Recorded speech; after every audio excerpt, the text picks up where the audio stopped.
turayifite iyo nsomye itegeko nshinga ndavuga nti u Rwanda ni paradizo ariko najya kureba mu bikorwa ngasanga sibyo biriya bintu mwakoze ibyo kurandurira imyaka abaturage kandi bashonje mwakoze amakosa mwakoze ibyaha nta nubwo n'amakosa n'ibyaha kuko uyu muntu arize ku itegeko rihari aba ari icyaha yakoze ati byavuye ibukuru ni hehe donc iyo iryo jambo rikoreshwa bigaragaza ko ibintu bidakorwa dans la transparence donc bidakorwa mu mucyo ubundi bahize iki twebwe abaturage tutarafasha umwanya wo kuvuga tuti icyo dukeneye hano dutuye ni iki kitubabaje ni iki kituraje inshinga ni iki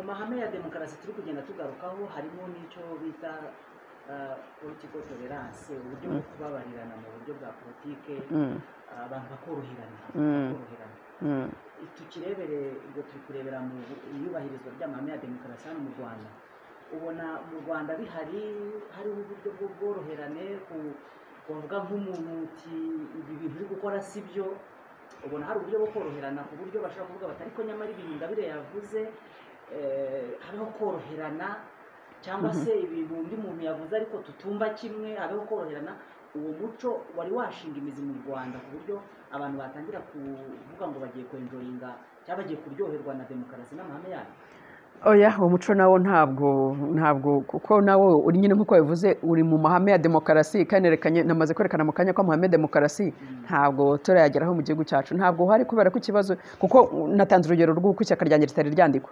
impamvu ritari ryandikwa ni uko nyine bwa bworoherane mu kwemera ibitekerezo by'undi ukunenga bitari byagerwaho urwo rwego ntabwo turarugeraho ruracyari abantu baracyatinya navuze no mu kanya ukuntu umuturage abwira umuyobozi ati ibi bintu mwakoze ntabwo ari byo noneho umuyobozi agahita atangira kumwuka inama amubwira ngo uri umwanzi w'igihugu uri umwanzi w'igihugu twese turi abanyarwanda n'imvugo iyo bayikubwiye uhita utangira gutitira ukajya kwisha munsi y'intebe ukavuga uti hehehe buri gikurikiraho ni gereza cyangwa igikurikiraho nuko nza kuzimira cyangwa nuko bakwise umwanzi w'igihugu nyine ubwo babaga ni nko gucira urwo gupfa muri uru Rwanda rwacu urumva rero ni cya kibazo cyo kubura ubworoherane kandi nyamara mu itegeko nshinga muri amahame navuze itegeko nshinga ingingo ya 10 irimo amahame remezo y'imiyoborere y'igihugu cyacu nuduka tugeze kuri 7 cyangwa 8 niba nibuka neza naho harimo ndatekereza ari agaka ka 6 niba nibuka neza harimo iryo hame ry'uko nyine abantu bagomba gusangira ubutegetsi tugomba gushyira mu gihugu cyacu bugomba kuba buva mu bitekerezo binyuranye ariko ikibabaje ni uko nyine mu itegeko nshinga turabifite ariko mu bikorwa ntabyo hari iyo uko koroherana mu kwemera kumva ibitekerezo by'undi ko umuntu akunenze ntabwo bikunda nkunze kubigarukaho kukunenga ntabwo ari uko nkwanze iyo nenga ubutegetsi bwa FPR ntabwo nangwa abantu bo muri FPR abenshi nta nubwo tuzanye wenda usibye abo mbona mu itangazamakuru ntawe ndahura nawe ngo twicane ntushobora kwanga umuntu mutanaziranye mutawe mutice ngo muganire ariko politike bakora ndayireba ngafata umwanya wo kwinonosora nkavuga nti kuki umuntu yazira ibitekerezo bye kuki umuntu adashobora gutanga ibitekerezo kuki tutakubahiriza amahame ya demokarasi mu gihugu cyacu kuki tutakubahiriza tukubaka igihugu kigendera ku mategeko ibyo mbibaza FPR nkabinenga nkavuga ni kuki iyo ntambwe mutarayitera ntabwo ari ukubanga ubwo nuko nifuza ko nyine tubikorera hamwe kugira ngo twubake igihugu cyiza ndongera ngaruke kuri bya bintu navuze kare mu kanya by'uko ari nko mu rugo umugore n'umugabo n'abana bashaka kuvuga bati kugira ngo urugo rwacu tubeho harimo amahoro tubeho twiteza imbere nuko tugomba kugendera kuri umurongo tukamenya kuzigama tukamenya guhingira hamwe tukamenya gukorera hamwe tukamenya gukora ariko abantu ntabwo baba bahuje ibitekerezo ryo bashobora nko mu gihe cyo guteka umugore yateka ibintu yashyira ku meza umugabo ati pu ibintu byose watetse ni ibiki cyangwa umwana akavuga ati ibintu byose simbikunda ariko hakaba amategeko y'umurongo mu migara abantu bagenderaho nibyo rero twavana navuga mu muryango mutoya noneho tukajyana mu muryango mugari nyarwanda bavuga tuti hari amategeko ahari abanyarwanda bumvikanyeho ari mu itegeko nshinga kuki mutayashyira mu bikorwa nuko icyo kintu ni ikintu muranenga FPR kuki mudashyira mu bikorwa ibiri mu itegeko nshinga? Bazambwira bati tubishyiramo rwose. Dufate urugero, ejo ndimo nkurikirana minisitiri w'ubutegetsi bw'igihugu, hari radiyo yatangagaho ikiganiro ku bijyanye n'ibyiciro. None abantu bakavuga bati turizera ko ibyiciro bizashyirwaho koko kandi bikubahirizwa ko abaturage babitanze. Minisitiri atoya rwose bizakorwa neza. Turabizi bwana minisitiri koko bikorwa neza pe, ngo umuturage n'uzivugira abaturage bagashyira abantu mu byiciro. N'indi myaka yashize niko byakorwaga. Abaturage baricaraga bakavuga bati uyu muntu akwiriye icyiciro iki n'iki, akwiriye icyiciro iki n'iki. Bigapfira hehe? Ngo imashini ngo zarabihinduye. Twese turabizi ntabwo imashini ihindurwa n'umuntu. Hari umuntu uyikoresha iyo mashini. Ntabwo imashini itekereza, ifite umuntu uyishyiramo porogaramu, noneho ikaguha igisubizo bitewe na porogaramu wayishyizemo. Niba ari umuntu ahinduye ati njyewe abantu bo mu cyiciro cya mbere mfite ubu, none bashyizeho ibyiciro biri mu nyuguti ya ABCD, none bakavuga bati umuntu ari mu cyiciro iki n'iki cyari mu cya mbere, ko ntabwo tugomba kugaragaza ko dufite abakene benshi, reka tumushyire mu cyiciro cya gatatu. Ugasanga bafashe umuntu bamushyize mu cyiciro cya gatatu. Ntabwo ari imashini iba yabikoze, biba byakozwe n'umuntu. Minisitiri rero icyo namusaba ntabwo ari ukuza kuri radiyo akatwumvisha yuko ibintu rwose ubu ngubu bizatungana, ahubwo abayobozi nibahindura imikorere yabo. Donc nicyo bagomba. Ntabwo abanyarwanda turi ibicucere, turabizi. Ntabwo iyo batubwiye ngo imashini niyo ibikora tuzi neza ko batubeshya. Ni bya bindi, ni rya jambo ry'inyamahanga ryamaze kwemerwa ngo baratekinika.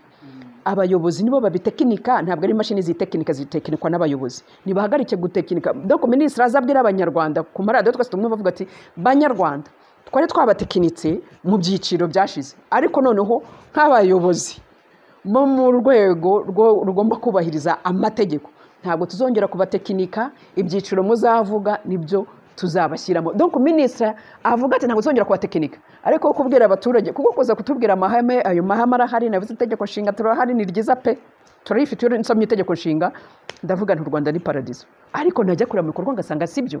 Nuba rero minisitiri w'ubutegetsi bw'igihugu avuze ati ibyiciro rwose ubu ngubu bizagenda neza, tusanzwe tubizi. Abaturage nabo basanzwe bicara bakavuga bati uriya muntu agomba kujya muri iki cyiciro, undi agomba kujya muri iki cyiciro. Ndetse aranavuze ati abantu bishyira mu byiciro bitari byo, abo bantu ntabwo ari byo. Ntabwo uwo muntu yishyira muri icyo cyiciro. Bigenda guteze. Hari bya bintu ngo byo gutanga harya ngo umuti w'ikaramu iki, akagenda akimvikana n'umuyobozi, hanyuma amara kumvikana n'umuyobozi kuko afite n'amafaranga yo gutanga, hanyuma akumvikana n'umuyobozi akamuvana mu cyiciro yakagombye kuba arimo, hanyuma akamushyira mu cyiciro cy'abakene ngo kugira ngo akunde abarwa aho ngaho, abone izo mfashanyo n'ibiki byose. Minisitiri rero ntabwo agomba kuza kutubwira ibyo, agomba kureba aho bipfira mu nzego z'ubuyobozi, ntabwo zipfira mu baturage. Abaturage bariyizi. Abaturage bavuga ati turi mu cyiciro iki n'iki, kanaka agomba kuba mu cyiciro iki n'iki, kanaka agomba kuba mu cyiciro, bikagenda bimeze neza. Byagera hejuru bigapfira muri rya tekinika, byicwa n'abayobozi. Ahubwo minisitiri nazavugiye mu itangazamakuru ati banyarwanda twaratekinikaga, ntabwo tuzongera gutekinika. Banyarwanda abayobozi bacu bajyaga barya ruswa kugira ngo bavane mu cyiciro bamushyire muri iki ngiki. Ntabwo ibyo bintu ndabasezeranyije, ntabwo muzongera kubibona. Ni abayobozi bagomba kwikosora, ntabwo ari abaturage, kuko abaturage inshingano zabo baba bazirangije. Tuvunye nk'ejo cyangwa ejo nibwo ndimo numva abaturage bavuga ko hari bwa bufasha bahabwa abantu batishoboye, bavuga ati abantu bagomba guhabwa amazu cyangwa bagomba amafaranga muri VUP. Umuntu akubwira ngo daso zazindutse ziza kuvuga ngo nutaduha amafaranga ya naya ntabwo inzu nzabona. Urabona kujya kubwira umuturage ngo nutame 50,000 muri ziriya nzu z'imidugudu turimo twubaka nta nzu tuzakora, kandi uwo muntu impamvu agomba guhabwa iyo nzu nuko ari umukene, ukamwaka amafaranga 50,000. Numvishe umuntu w'umudamu wambabaje avuga ati njyewe kora mu Kimina mbamo, kandi Kimina yakigiyemo kugira ngo ashake amafaranga yo kugira ngo ajye abone uko yishyura ubwisungane mu kwivuza, none kora ko daso yamuciye ruswa kugira ngo bazashobore kubona inzu, none aravuze ati ya mafaranga kugira ngo azajye kuyafata mu Kimina ajye kwishyura ubwisungane arayafata kugira ngo ajye guhuruswa daso n'abandi bafatanyije ngo kugira ngo umuntu bazamuha inzu.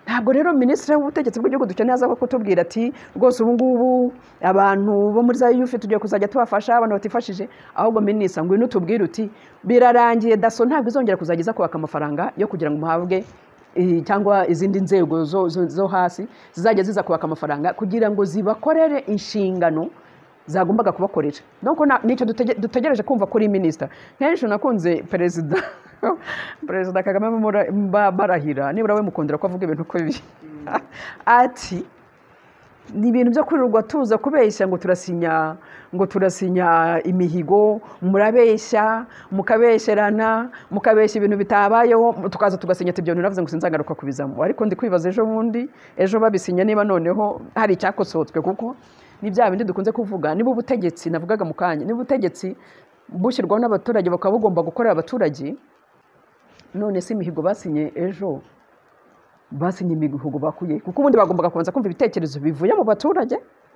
noneho bikazamuka bakazajya gusinya nyine bavuze bati, tuvuge nka hano muri Remera kuvuga bati dufite hano hasi umuhanda, imvura yaguye imodoka ntizongera kunyuramo, kandi umuhanda wenda watumaga iya hano haruguru ituzurana, wenda abantu ko ataricaye, kandi umuturage muri Remera wenda akora icyo kibazo bafite ba hano muri Rukiri ya mbere, icyo kintu kikaba kitaravuzwe, wenda bakaba baratanze ikindi umuturage atazi, kandi umuturage ukimubaje n'uwo muhanda. Hano dufite ikibazo cy'amazi menshi cyane, menshi abantu bagenda bubaka bakayaturundaho, natwe tukagenda tuyirunda gutyo gutyo. Twavuga ati icyo kibazo cy'amazi yagombye kwiga uburyo azayoborwa, bakaba batarayishyize mu bintu. Ejo bakaba barakoze barasinye imihigo, ubundi bahize iki?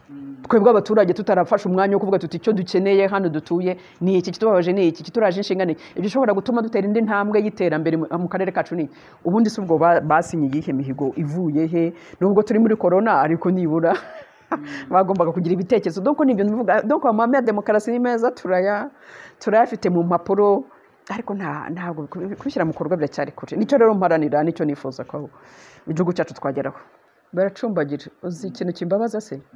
Accountability ni ijambo Perezida Kagame akunda kugarukaho. Ndamwumva kenshi muri discours ze zose. Accountability rwose ni ijambo rikunze. Abayobozi bagomba kubazwa ibyo bakora, abayobozi bagomba gucunga neza, ntabwo ari kwazwa gusa ibyo bakora, bagomba no gucunga neza ibya rubanda, kuko ya mitungo hari, ya myenda bafata yo kuza guteza imbere igihugu ni umutungo wa rubanda, kuko wishyurwa n'amafaranga avuye mu misoro yatanzwe n'abaturage.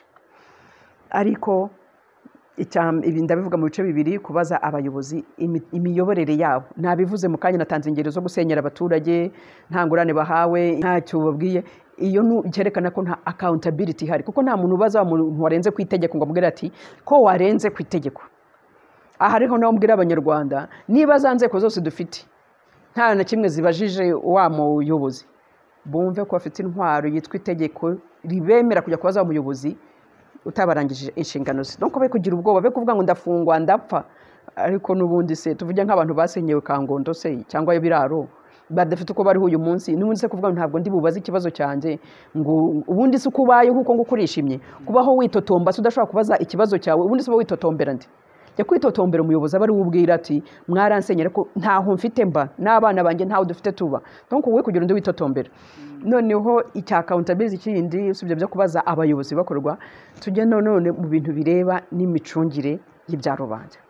Dufite ikibazo iyo ukozemye raporo, navuze Vision 2020, hari raporo nayikozeho, ntabwo ndayishyira mu rurimi rw'ikinyarwanda, iri mu rurimi rw'icyongereza n'igifaransa. Abantu benshi bamaze iminsi bambwira bati wajya wandika no mu kinyarwanda. Nzagerageza muri iyi minsi izo nyandiko nzikiri no mu kinyarwanda.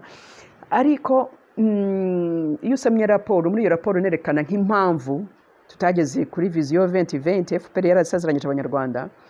Hari igice ngaruka ku kintu kijyanye nyine n'imicungire mibi y'ibya rubanda.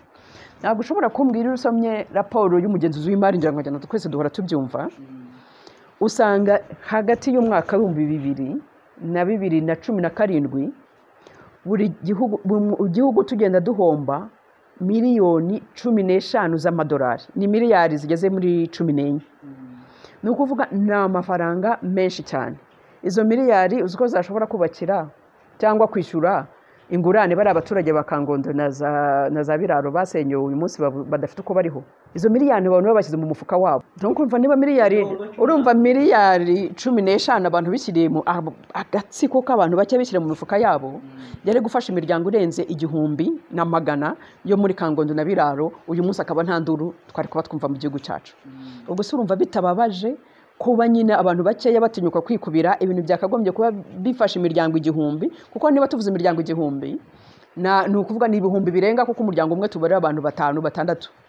Donc urumva ni abantu benshi cyane bavukijwe uburenganzira bwabo, kubera ko hari abantu muri babayobozi. Dufite cya kibazo cy'uko abayobozi bahari ariko bibagirwa ko babereyeho umuturage babereho gukorera umuturage biri no mu bintu bituma tudatera imbere mu gihugu cyacu kuko nahoze ndongera mfate urugero ku biriya bihugu byateye imbere muri demokarasi impamvu bitera imbere ni uko nyine umuntu uyobozi ariho aba azi ko agomba kubahiriza amategeko akaba azi ko amafaranga yahawe agomba kurangiza icyo yayaherewe ntabwo yashyira mu mufuka we ayakoresha mu cyo yagombaga gukorera bigatuma igihugu byabo bitera imbere niyo mpamvu iteka muravuga demokarasi n'iterambere birajyana nta na kimwe ni nk'umukenyero n'umwitero donc nta na gisiga ikindi kuko ntabwo mushobora kugira iterambere iyo mudafite demokarasi kuko demokarasi ituma bya bindi byari gufasha abaturage bicungwa neza bigakoreshwa neza noneho nyine mukagera ku iterambere rirambye donc rero impamvu tutarigeraho iryo terambere rirambye impamvu tutageze kuri viziyo 2020 nuko nta demokarasi dufite mu gihugu cyacu nuko nyine abantu bikubira amafaranga bakagenda bishyira mu mifuka bakagenda bikorerera ibintu byabo aho kugira ngo bayashyire muri ya mishinga yo kuzamura abaturage donc urumva accountability nyine ntayo nyine kuko ibyo byose rega naho bishimikiye demokarasi ni ibyo byose nyine niyo mpamvu nyine ntacyo dushobora kugeraho ku bintu gukorera ibintu mu mucyo ikintu cya mbere kuvuga ko ibintu bidakorerwa mu mucyo Professeur Karasira no kundi kuvuga ngo abantu bavuze ngo ibintu byaturutse ibukuru nyine ubaza iyo ubwiye umuyobozi w'ibanze utari ko biriya bintu mwakoze byo gusenyera abaturage mwarenze ku itegeko ati byaturutse ibukuru biriya bintu mwakoze ibyo kurandurira imyaka abaturage kandi bashonje mwakoze amakosa mwakoze ibyaha nta nubwo n'amakosa n'ibyaha kuko uyu muntu arenze ku itegeko rihari aba ari icyaha yakoze ati byavuye ibukuru ni hehe donc iyo iryo jambo rikoreshwa bigaragaza ko ibintu bidakorwa dara transparence donc bidakorwa mu mucyo kuko ubundi ibintu bikorwa mu mucyo itegeko riva rikavuga ati ibi bigomba gukorwa bigakorwa muri ubu buryo bigakorwa n'aba ngaba bigakorwa mu gihe kimeze gutya icyo gihe biba tuvuge tugarike ku baturage ba Kangondo byashoboraga kuba bivuga bati baturage ba Kangondo na Biraro igihe kingana gutya umushoramari ashaka kuba yabonye ubutaka bwe none tuzabahaye amazu cyangwa ingurane zanyu mu gihe kingana gutya kugira ngo mu gihe kingana gutya namwe muba mwarengeje kwimuka mwavuyeho ibyo nibyo bita gukorera mu mucyo donc gutanga gahunda iboneye iri ku murongo ku buryo buri muntu wese avuga ati ibyo binavugaga byo mu rugo ndongera ngaruka ko impamvu nakomeje gutanga urugero rwo mu rugo no kugira ngo abantu twumve ibyo dukora iwacu mu rugo tunabishyire noneho mu muryango mugari donc niba mu rugo twavuze tuti muri uru rugo nta muntu ugomba kurenza saa yine atarinjira mu rugo rikaba ari hamwe mu rugo rukaba bazi ko abantu bose saa yine bagomba kwinjira mu rugo hakagira umwana uza kuza saa 5 akomanga inzugi agera gute nyine se umudamu ntabwo azabyuka umugabo n'uzabyuka agenda avuga ati niko sha ntabwo uzi ko muri uru rugo ugomba kwinjiramo bitarenze saa yine byagenze gute wenda ukazatanga ibisobanuro n'ibiki byo ariko ayo mategeko aba yarenze ku itegeko ariko hari umurongo azi ko agomba gukurikiza ibyo bintu biba bihari bizwi none rero no mu gihugu cyacu ibintu bigomba gukorwa mu buryo bigomba kuba bizwi bakavuga bati ibintu bigomba gukorwa dufite gahunda par exemple yo kuvuga ngo hari abantu bajya basenyerwa kubera ngo ko bubatse mu bishanga amfa ndagira ngo ibintu binasobanuke hari abantu njya mbona bakunda kuntuka ngo ingabire ngo imvura yaguye ngo yasenyeye abantu batse bari mu manegeka ngo kandi bejo ndavuga ntibagomba gusenyera abantu ndangira ngo mbwire abantu ikintu cyitwa transparence harimo gukora ibintu bifite igenamigambi kandi bikaba byavuzwe niba hari ahantu hakaba hatagenewe kubakwa iryo tegeko nicyo gishushanyo mbonera cy'imyubakire gifite abagishyizeho hari n'abagomba kureba ko nta muntu ujya kubaka hahandi habujijwe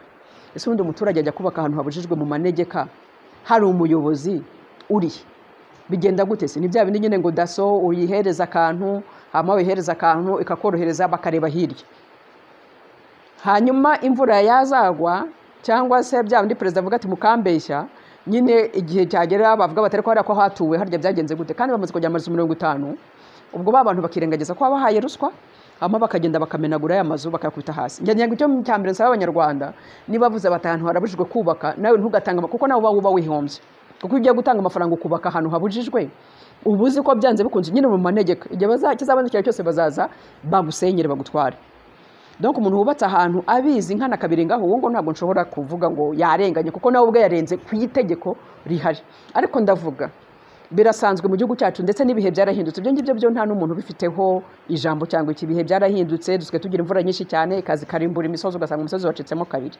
Ibyo ni ibintu bibaye mu buryo ariko dufite ngo ikigo cy'iteganyagihe, dufite ikigo gishinzwe ibidukikije. Abo bose mu nshingano zabo bagombye kuvuga bati tugereranyije no ku bihe bihinduka hari ahantu abaturage batagomba kongera gutura, bakabishyira mu igenamigambi.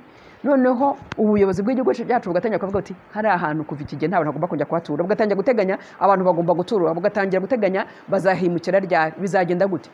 Ariko abantu ntibajye kubona babone ngo baje babasenyeyeho. Kuko njye hari ikintu njya nibaza, iyo uri umuyobozi ukaza ugasenyera umuntu ukamusiga mu itongo ukagenda, sinzi niba uwo muntu agenda akaryama, sinzi. Kuko mbere yo kuba n'abayobozi tugomba kugira umutima wa kimuntu. Abantu bakunze kumbwira muri politiki yanjye nkunda gushyiramo amarangamutima, ariko ntabwo abantu benshi bakunda kuvuga ngo na politiki ngo ikorwa n'abantu b'ibikucya hari batagira umutima. Ntabwo ibyo bintu njye mbyemera. Imana yaturemye dufite umutima wa kimuntu w'ubumuntu. Nta muntu Imana yaremye ari igisimba, ari igikoko. Nawe tutandukaniye n'ibindi bisimba. Ntabwo ntekereza ko umuntu aza akagusenyera mu mvura nk'iyi akagusigaho akagenda, niba agenda akaryama akavuga ati umva nayoboye nahamije nabasenyeye. Nabera sindatora kuva maze imyaka 10 muri 2010 naje ndumva perezida wa repubulika bamutora nari mari, ariko ntabwo natoye icyo gihe kubera ko nari mu burenganzira bwose. Ntabwo icyo gihe nashoboye gutora. Andi matora yose yabaye mfunze. Nabonye abanyarwanda bikoreye ibiseke bagiye gusaba ko itegeko nshinga rihindurwa. Narabibonye abanyarwanda babigizemo uruhare. Ibyo abanyarwanda bavuga narabyumvishije. Umukecuru avuze ati ngewe barambwiye bati turagumba 5 ufate iki giseke uzakijyane mu nteko ishinga amategeko, bampa n'imodoka ndagenda. Ariko hari n'abandi babigizemo uruhare banakoze na kampanye. Donc niba ibyo bintu byarakozwe abanyarwanda kwikiramo uruhare bagatora, wabyishimira utabyishimira, ariko demokarasi nyine ni ibyo. Iyo nyine amajwi yaganjije akaganzaho igitekerezo cyawe urabyakira bikagenda. Ari nacyo kintu cya mbere tugomba kwiga, kwemera ibyavuye mu matora. Ahubwo ikibazo ni ukureba ese byakozwe mu mucyo. Ayo matora yakozwe mu mucyo ku buryo umuntu avuga ati natoye nisanzuye. Ibyo gutora by'abantu benshi bakubwira ati naragiye barambwira ngo tora, cyangwa se nasanze mu kazu k'itora umuntu musanzemo mpita nibwiriza aho ngomba gutora. Donc ibyo byose nabyo nyine kubera ko nta bwisanzure turagira, n'umuturage ngo yibuke ko afite intwaro yitwa itegeko igomba kumurengera, ngo abe ari nayo anakoresha, nyine biracyatuma amatora nayo ntashobora kugenda neza. Iyo nta bwisanzure buhari, ntabwo ushobora kumbwira ko amatora ashobora kugenda neza, ntabwo bikunda. Kuko ngira ngo amatora ya perezida wa repubulika yagiye aba hari 2003, 2010, 2003 Dr Niyitegeka yarafunzwe, 2010 narafunzwe, 2017 Diane Rwigara arafungwa. Donc yari amategeko yari amatora ya perezida wa repubulika, byanze bikunze hari abagombaga kuyajyamo bafungwa ntibayagiremo uruhare. Donc ibyo byonyine ni ikimenyetso kigaragaza yuko nta bwisanzure buhari iyo tugeze mu gihe cy'amatora. Kambanze nge ku bijyanye no kureba icyo navuze kuri ya nyandiko ya Vision 2020 nerekana impamvu hari indi nkingi u Rwanda rwashakaga kuzamukiraho, ni urwego rw'abikorera ku giti cyabo, secteur privé. Secteur privé ifite ibibazo byinshi. Ikibazo cya mbere ariko ifite gikomeye ni uko n'ishyaka riri ku butegetsi naryo ubwaryo rikora ubucuruzi. Urisanga mu bintu byinshi, bafite holding, donc bafite ahantu hamwe icyo bita Crystal Venture, none ugasanga irimo utundi, donc ubucuruzi mu byiciro byose binyuranye ishyaka riri ku butegetsi ririmo. Biragoye rero mu gihugu tutaragera ku bwisanzure ko hari umuntu ushobora gupiganwa n'ishyaka riri ku butegetsi, ko niba ajya gutanga amasoko abantu bakaba bazi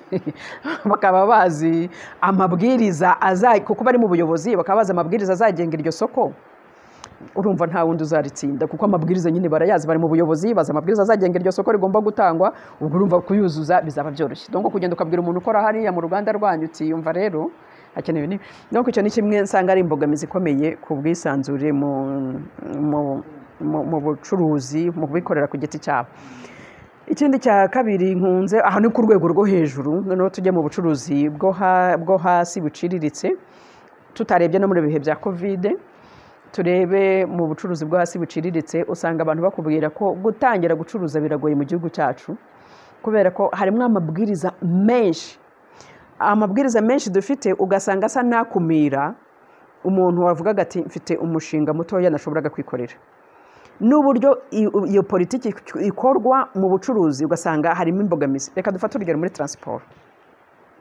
muri taransiporo baravuga bati icya mbere cyo ntajya numva baravuga ngo uyu muhanda urajyamo imodoka zo mu ishyirahamwe iri n'iri uyu muhanda urajyamo imodoka zo mu ishyirahamwe iri n'iri umuhanda urajyamo hakaba ya masoko tujya ku kibazo cy'amasoko kiragaruka ko ibyo bindi mu kanya amaze kuvuga abatanga amasoko ni bande bayaha bandi icyo ni icya mbere abantu nabajije abantu bakora kera nzi ko mu bihe bya mbere ya jenoside umuntu njya nkunda kuko nakundaga kuganira n'abantu bacuruzi b'inyamirambo b'abayisilamu babaga kenshi bicariye bakina urumogi bakina igisoro noneho ugasanga nyine we hari agatagisi ke karimo kanyuraho kakora mu mujyi Nyamirambo we arimo abaratura yinywera akacyayi ke yikinira igisoro nkajya nibaza bari abantu batunzwe n'icyo babaho bati kandi babonaga babayeho neza noneho abantu baravuga ati no ati burya nubwo akenera igisoro ku muhanda abarimo gucunga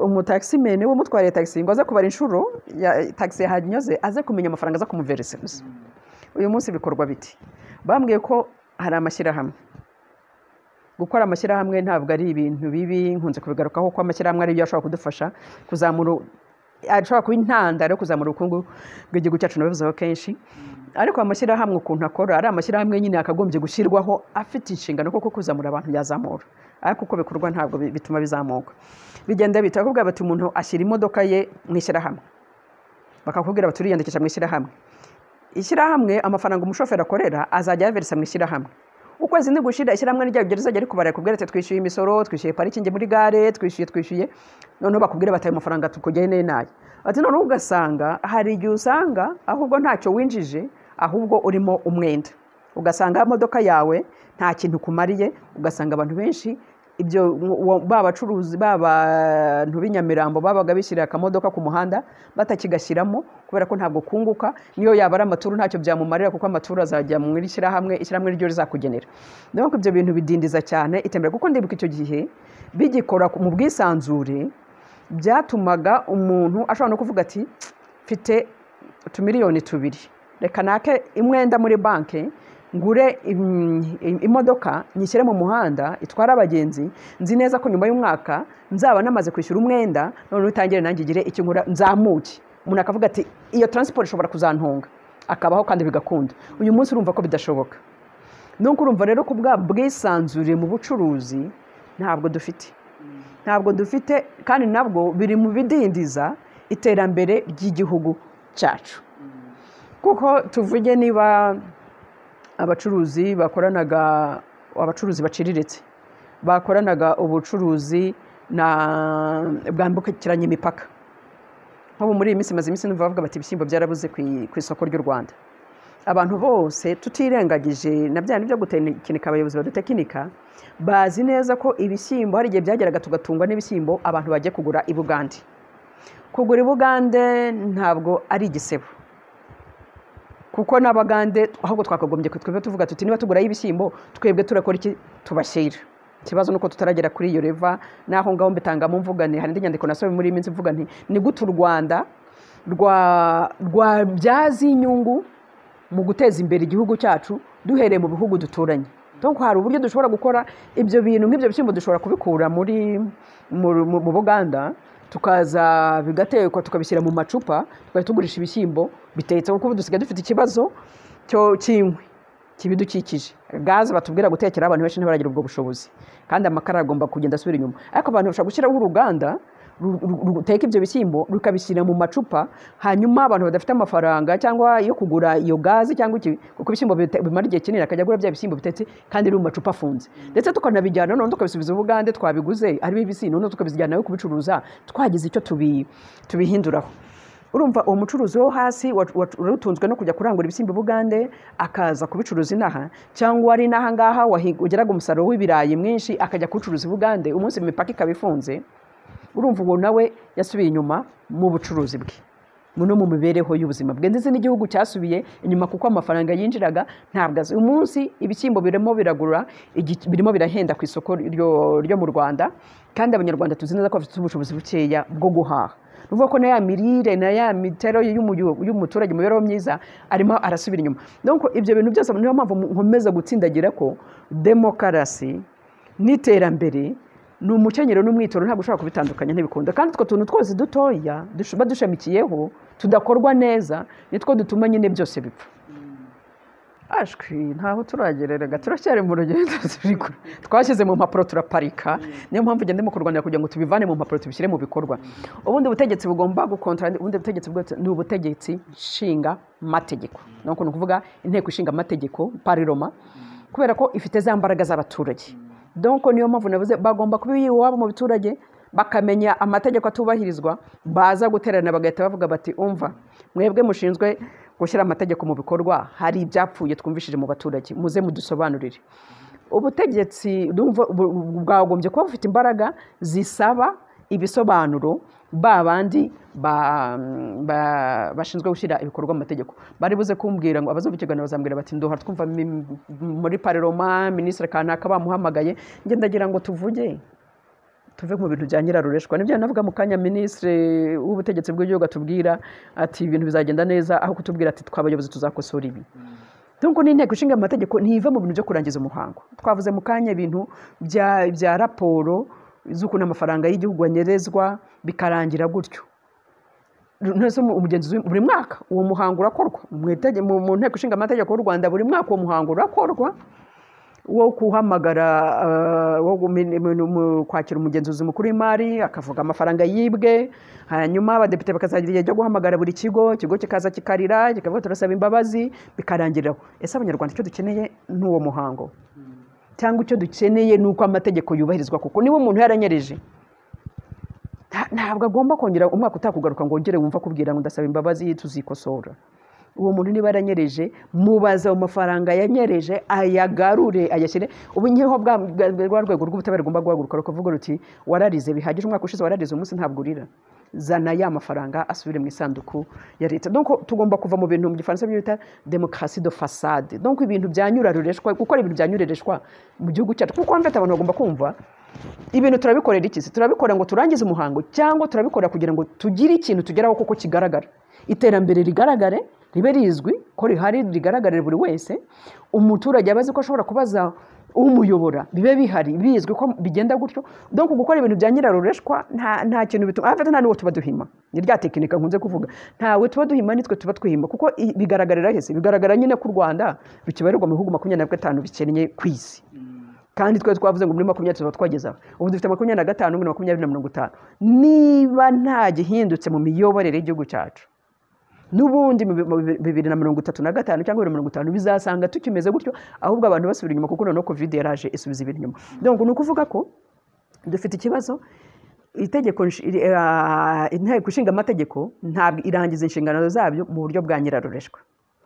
Nta muntu ukontorora abantu bo mu buyobozi nyubahiriza tegeko, bari hejuru y'amategeko, kuko nerekanye ingero mu kanya kashize sinzigara ko muze gusenyera abantu, zo kubarandira imyaka, zo kubishyaka ritandikwa, nibyerekana ko nyine ntawe bakontorora.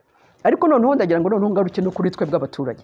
Ese twe bw'abaturage ko tuzi ko ubuyobozi ari twe bugomba guturukamo, tukaba duhora twitotomba mu matama ko ibintu byacu bitagerwaho, ese twebwe turangiza inshingano zacu zo gufasha abayobozi kurangiza inshingano zabo? Kuko niba pariroma itashoboye kuvuga ngo ibaze babandi bagomba gukora buri munsi uko amategeko yubahirizwa, noneho twebwe abaturage, ese twebwe twarahagurutse tubaza abayobozi tuti ibyo mudukora ntabwo ari byo, hano iki cyapfuye, hano iki cyapfuye, hano iki cyapfuye? Ni ukuvuga ko buri munyarwanda wese yicare namara kumva iki kiganiro avuga ati mfite uruhare mu bituma ibintu bitagenda neza.